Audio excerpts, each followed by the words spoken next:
Saya baru mengenal sunnah. Kenapa musik haram dan lagu? Karena Al-Quran yang mengharamkannya dan hadis yang banyak. Di antara ayat Al-Quran surah Luqman, Allah menyatakan, "Wa minan nasi may yashtari lahwal hadits liyudilla an sabilillahi bighairi ilm wa yattakhidaha huzwa. Ulaika lahum adzabun muhin." Coba bayangkan. Di antara manusia ada orang yang menjual lahwal hadits. Kata Ibnu Mas'ud, lahwal hadits itu musik dan nyanyian. Untuk menyesatkan orang dari manusia dan menjadikan sebagai permainan. Ulaika lahum adzabun, bagi mereka azab yang sangat menghinakan. Nas ayat. Tapi sekarang banyak orang-orang yang menganggap halal. Benarlah ucapan Nabi SAW bahwa akan datang satu masa kepada manusia. Di zaman itu orang menghalalkan sutra, menghalalkan musik dan nyanyian, menghalalkan emas dan perak dan seterusnya. Ini sudah diucapkan oleh Nabi bahwa nanti di akhir zaman di kalangan umatku ada yang menghalalkan beberapa perkara yang haram.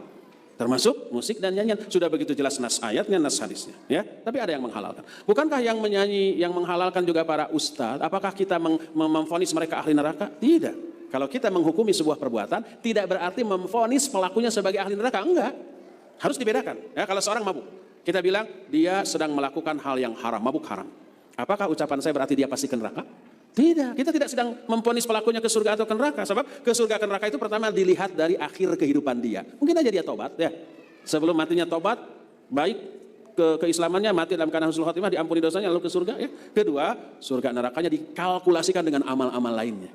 Kita hanya menghukumi halal haramnya sebuah perbuatan, tidak sedang memvonis pelakunya sebagai ahli surga atau neraka. Kalau ada orang yang sholat, kita bilang orang itu sedang melakukan ibadah yang Allah syariatkan. Apakah kita berarti memvonis orang itu pasti ahli surga? Belum tentu. Ya, kita hanya menyatakan sholat itu ibadah ketaatan yang bagus, dipahalai oleh Allah. Tidak berarti apakah pasti dia ke surga? Kita nggak berbicara itu. Ke surga ke nerakanya nanti dilihat di akhir kehidupannya, saat kematiannya, dan dikalkulasikan dengan amalan-amalan lainnya. Ya.